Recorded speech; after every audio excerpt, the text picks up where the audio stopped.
Welcome to This Week in Health IT News, where we look at as many stories as we can in 20 minutes or less that's going to impact health IT. My name is Bill Russell, healthcare CIO coach and creator of This Week in Health IT, a set of podcasts and videos dedicated to developing the next generation of health leaders. We have a bunch of stories. There's one really big one, which we're going to dive deep into, and then there's not so small.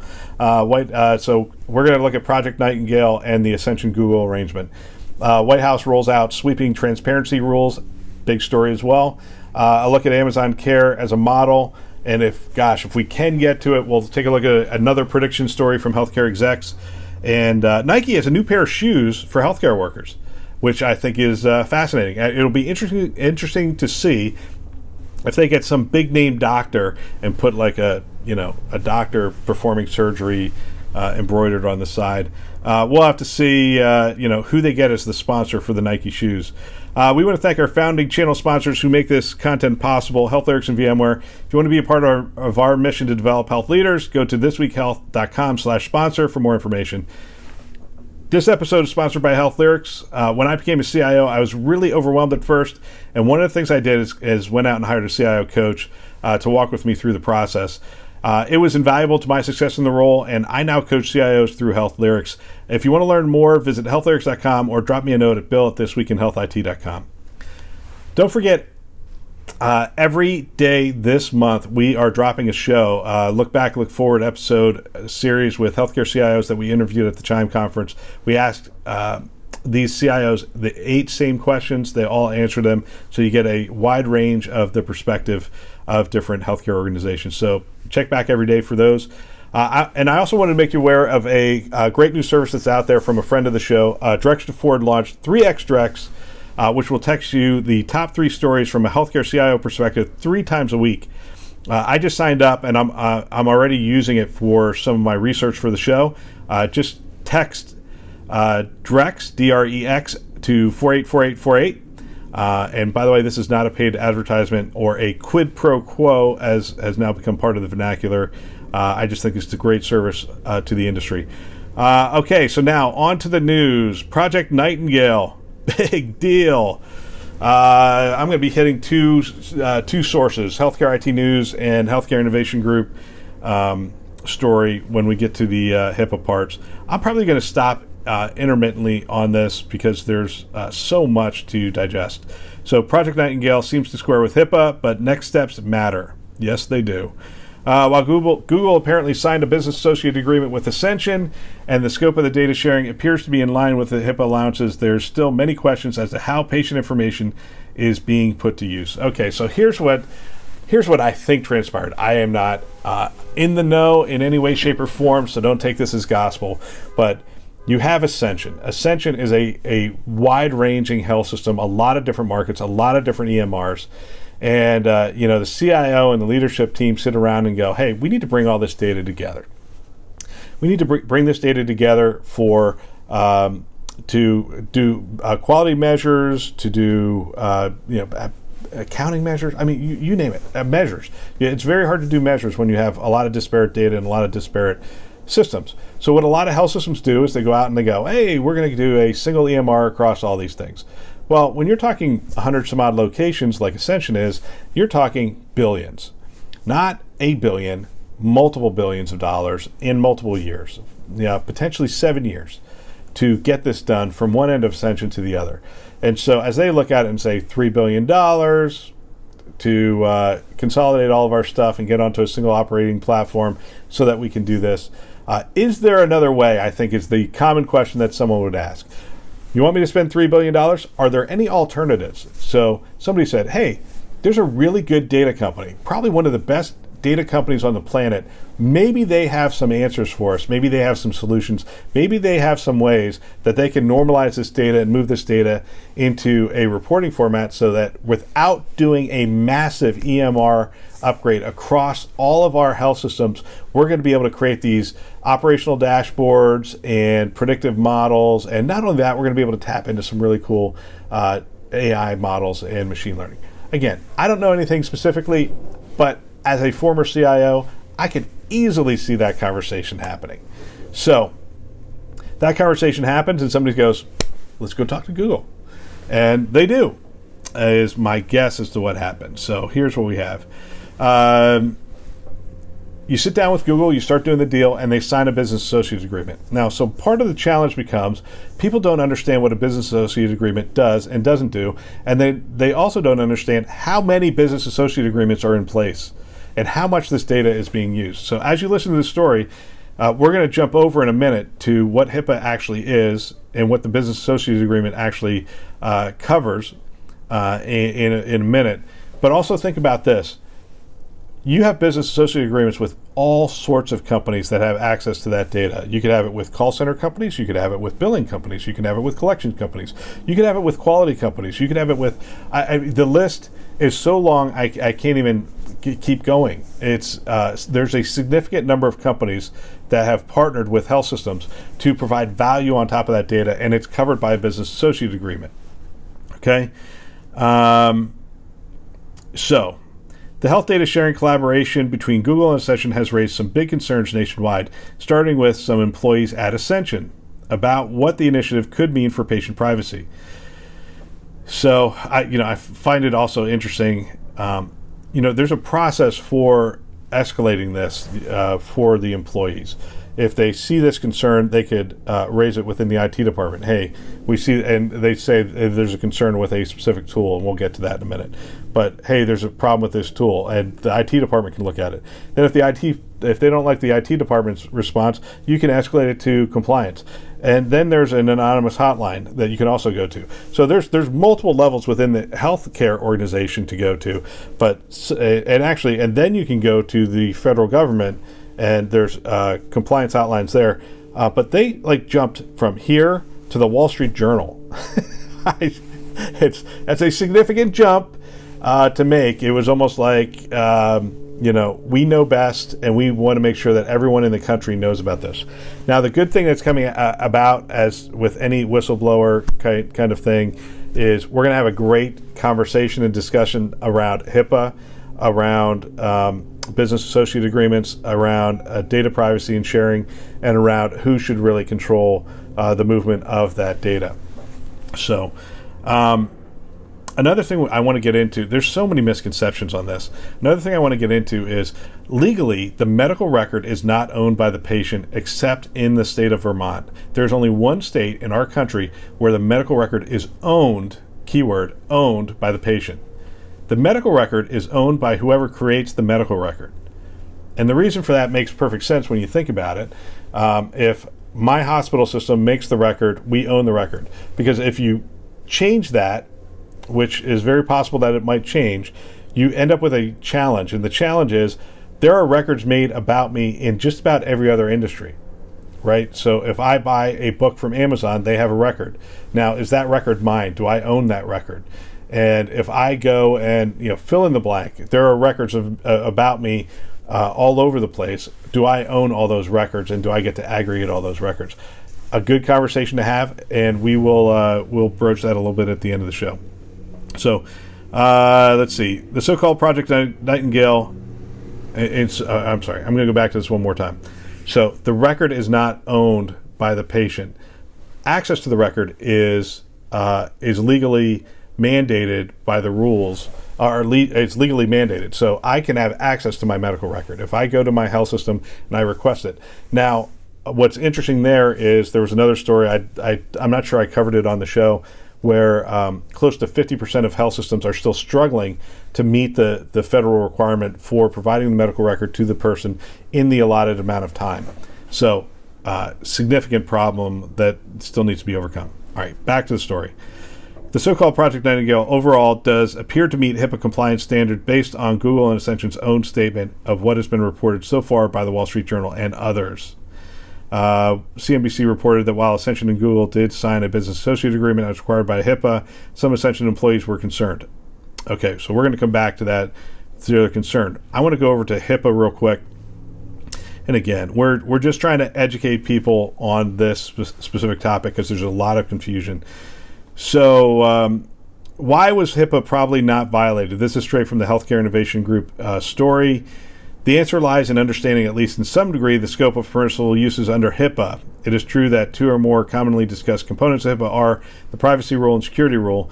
In the context of use and disclosure, the privacy rule is the applicable rule in governing the use and disclosure of protected health information. HIPAA allows covered entities to use and disclose protected health information without consent or notice for treatment, payment, and healthcare operations purposes. The use and disclosures include providing protected health information to business associates to assist with permissible categories. Would you like to hear the permissible categories? Sure. Here we go. Number 1, conducting quality assessment and improvement activities, including outcome evaluation and development of clinical guidelines, and it goes on and on. It's a long paragraph. Number 2, reviewing the competence of qualifications of healthcare professionals, evaluating practitioner and provider performance, health plan performance, so forth and so on. Again, long paragraph. Number 3, exhibited as except as prohibited under some long guideline 164.502A5 subsection I, underwriting enrollment, premium rating, and other activities related to the creation, renewal, and replacement of contract of health insurance or health benefits, and seeding, securing, and you get the idea. You can do a whole bunch of stuff around insurance capabilities. Number 4, conducting and arranging for medical review, legal services, and auditing functions. Number 5, business planning and development, such as conducting cost management and planning related analysis related to and managing the operating entity.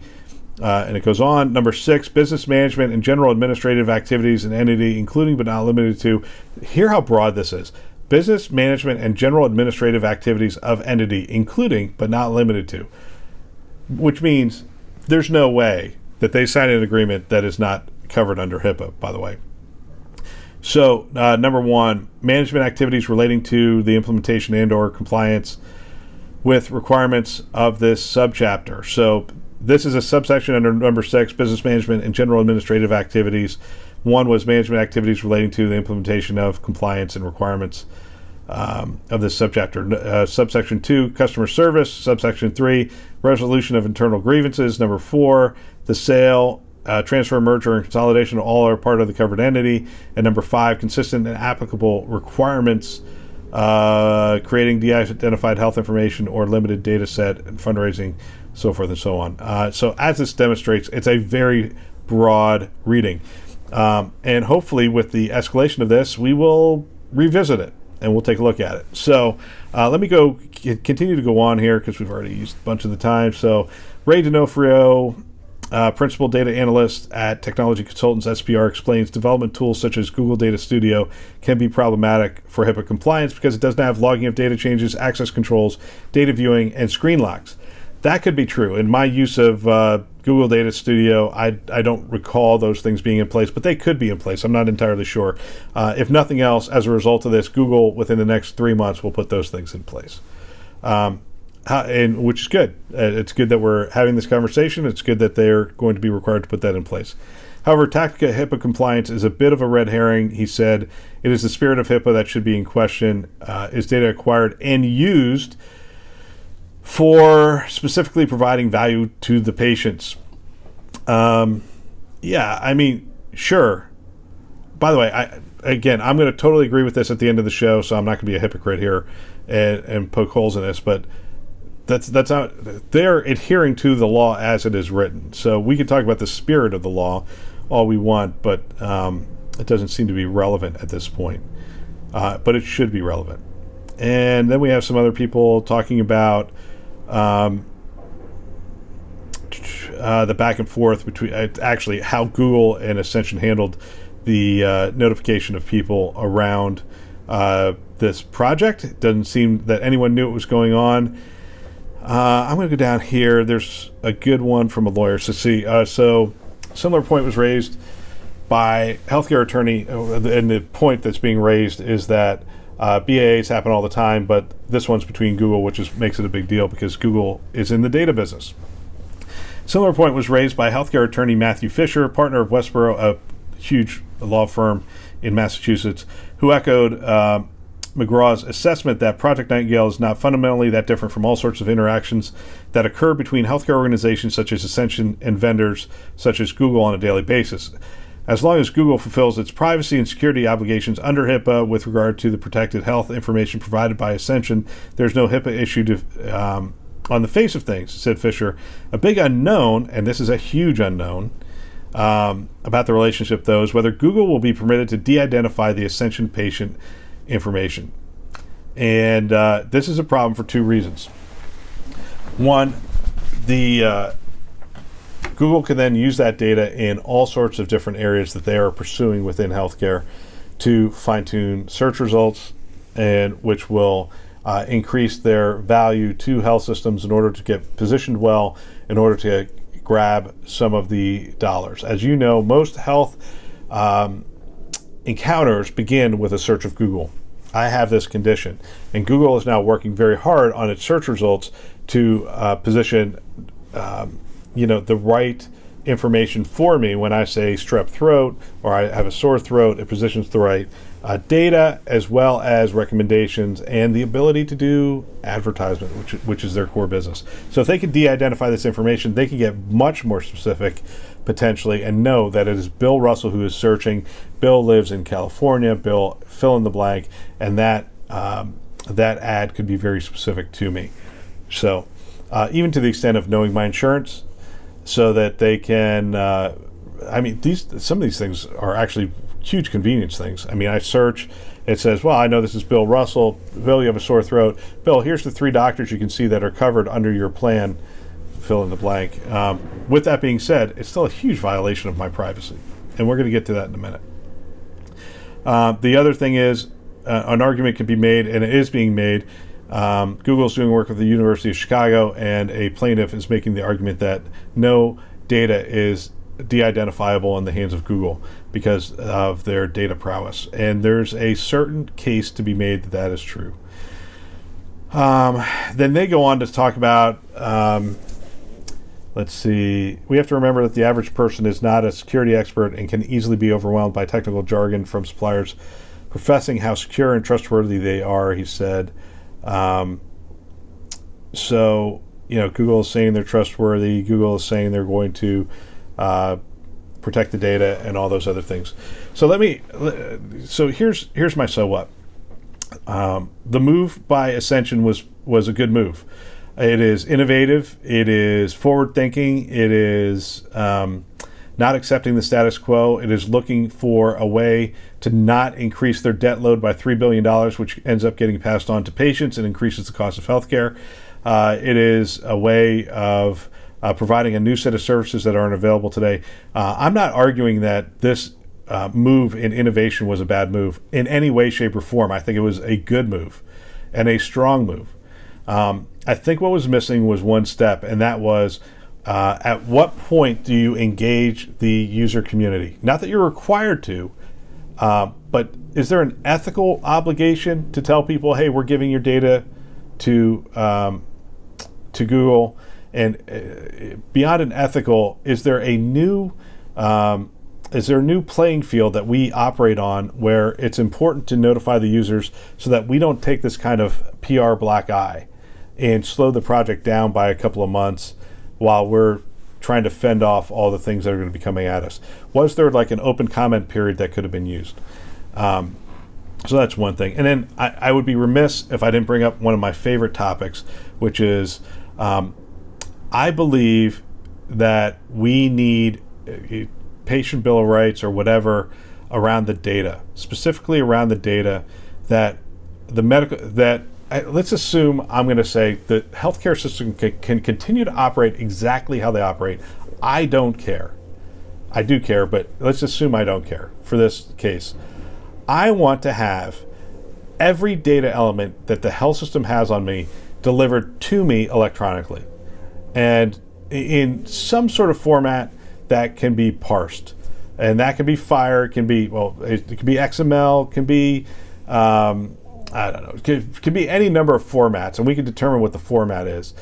And I get the data, and then I can determine what I can do with the data. Because I believe that if you gave Blue Button 2.0 kind of thing, you give every patient their medical data, that there will be a data ecosystem that emerges. And then it's my choice to give the data to Google or not give the data to Google.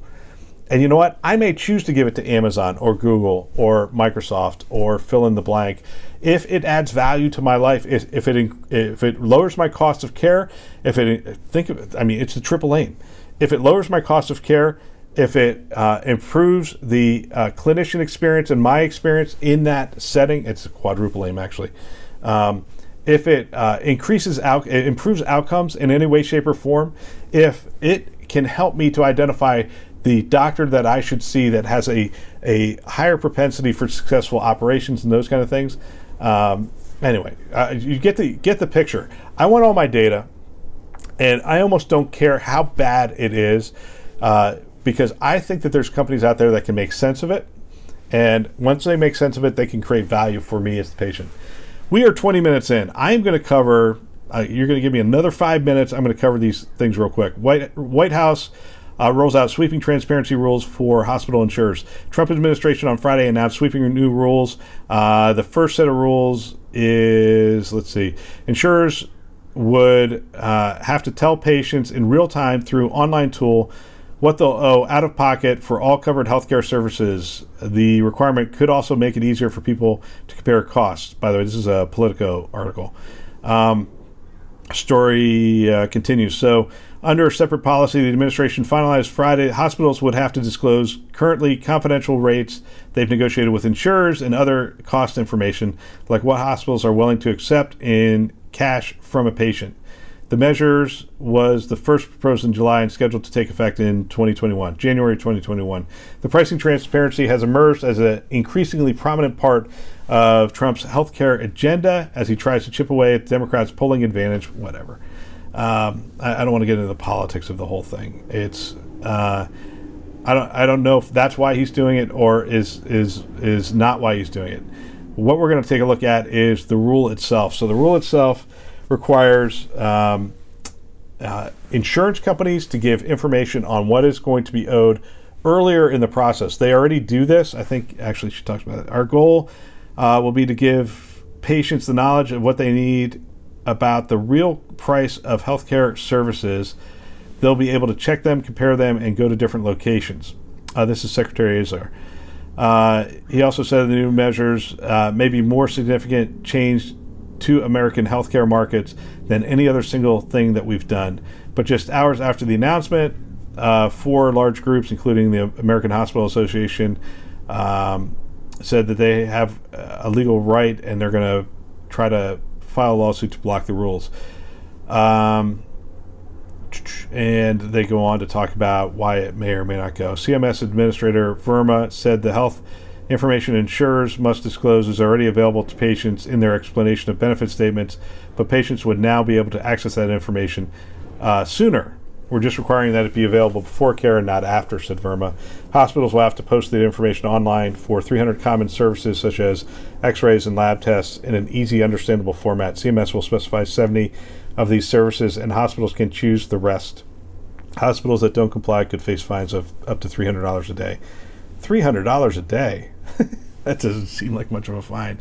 Anyway, this is going to be a political hot potato, as you can imagine, and there's going to be opposition to this. Transparency in markets is required. Well, transparency in markets is required. Anyone who has economics 101, that the more access to information you have creates a better, more well-functioning market.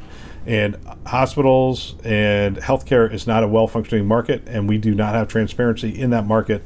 So the administration is trying to make it. You heard that when we interviewed Don Rucker about this, that they truly believe that they can tweak this enough to make healthcare a truly functioning market. And then on the other side, you have people essentially saying it'll never happen, therefore the government should take it all over, or some facsimile thereof, with Medicare for all, with Medicare Advantage for some, I guess, is the model that's being proposed out there. All right, Nike shoes, or now let's hit the Amazon story. Should we hit the Amazon story? So, Amazon Care, an employee perspective.